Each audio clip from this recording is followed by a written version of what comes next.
भारत के महत्वाकांक्षी moon mission ने एक और महत्वपूर्ण पड़ाव को पार कर लिया है। चंद्रयान-3 चांद की 5वीं और अंतिम कक्षा में सफलतापूर्वक प्रवेश कर गया और अब लैंडर विक्रम के अलग होने का प्रोसेस भी शुरू है। चंद्रयान के प्रोपल्शन मॉड्यूल और लैंडर अलग होने की प्रक्रिया बेहद नाजुक और चुनौतीपूर्ण होती है। ऐसे में देशवासियों की दुआएं हैं जिससे इसरो इस पड़ाव को भी पार कर ले। नमस्कार, आप देख रहे हैं जनभावना टाइम्स। आपके साथ मैं हूं अंकिता। अब चांद पर भारत के चंद्रयान-3 की लैंडिंग बस कुछ ही दिन दूर है। चंद्रयान-3 चांद की 5वीं और अंतिम कक्षा में सफलतापूर्वक प्रवेश करने के बाद चांद के अब और भी करीब आ गया है। लेकिन आज का दिन इस मिशन के लिए बेहद अहम रहने वाला है। इसरो आज यानी कि 17 अगस्त को चंद्रयान-3 के प्रोपल्शन मॉड्यूल को लैंडर और रोवर से अलग करेगा और इसके बाद प्रोपल्शन मॉड्यूल चंद्रमा की कक्षा में 3 से 6 महीने तक रहेगा और धरती से आने वाले रेडिएशंस का अध्ययन करेगा। तो वहीं लैंडर रोवर अपनी आगे की यात्रा के लिए निकल जाएगा और 23 अगस्त को शाम 5:47 पर चंद्रमा की सतह पर उतरेगा। यहाँ वो 14 दिन तक पानी की खोज सहित अन्य प्रयोग करेगा। इसरो ने ट्वीट कर बताया कि चंद्रमा की 153 किलोमीटर ईस्टू 163 किलोमीटर की कक्षा में चंद्रयान-3 स्थापित हो गया है, जिसका पहले से अनुमान लगाया गया था।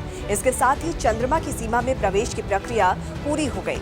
इसके बाद अब प्रोपल्शन से अलग होने के बाद लैंडर की अपनी प्रारंभिक जांच होगी।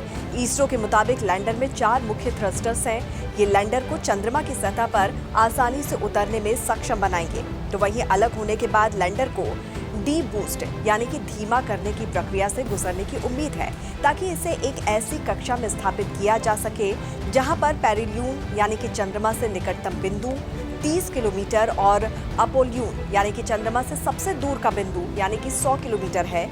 यहाँ से चंद्रमा की न्यूनतम दूरी 30 किलोमीटर रह जाएगी।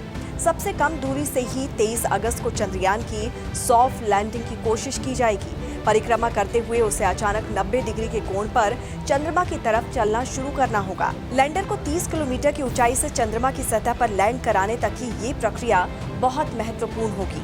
इसरो साइंटिस्ट का मानना है कि इस बार लैंडर विक्रम सफलतापूर्वक चांद की सतह पर लैंड हो जाएगा।